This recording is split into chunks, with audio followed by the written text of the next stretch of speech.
Hello, class. My project this week for the theme of place with Africa is actually technology and the technology increase in Africa on the continent as a whole. I actually have a few countries that stood out with my research: Kenya, Ghana specifically, South Africa, Nigeria, Rwanda. 20% of the people have access here to the mobile broadband, and that's predicted to increase three times in just 5 years. So it's moving pretty fast, and it's specifically Ghana, who they're one of the most technologically advanced in on the continent. They launched mobile phone usage back in 1992, and now comparatively, they're not much. They're very similar to our cities here, like Atlanta, for instance. Very modern.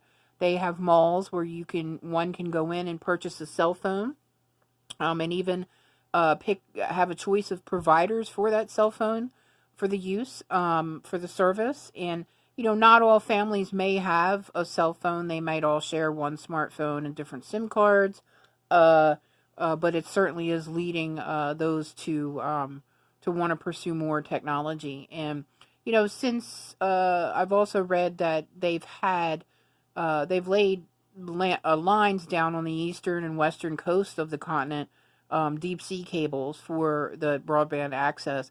It's actually helped them kind of spearhead their own individual countries there on building the infrastructure that they need for the software to be able to access it and have the resources.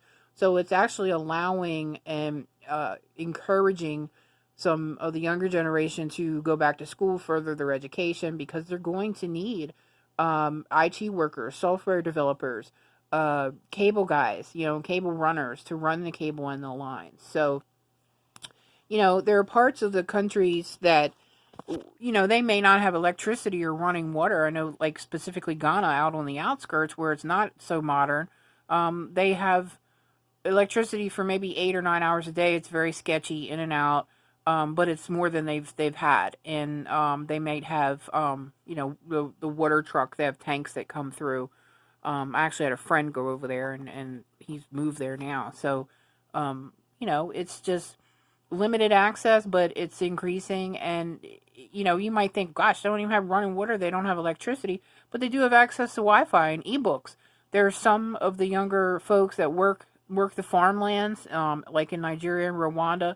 They may till and work the farm, and during the week and then the weekends they'll hike 4 or 5 miles to go to the library because it's free access, and they can have access to the World Wide Web and e-books and e-readers and that sort of thing. So it's a positive thing, a positive story coming out from there. And since Africa is kind of going through this digital renaissance, it's going to be interesting to see how this brings them more of the countries up into the 21st century. And oftentimes here in America, we see on the news negative stories about Africa, the starving kids or the wars, which, we have conflicts here as well. We have poverty here.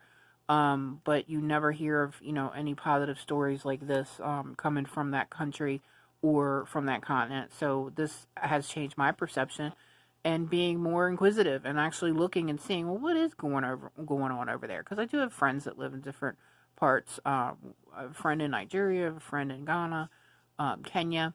So that's it. Thank you.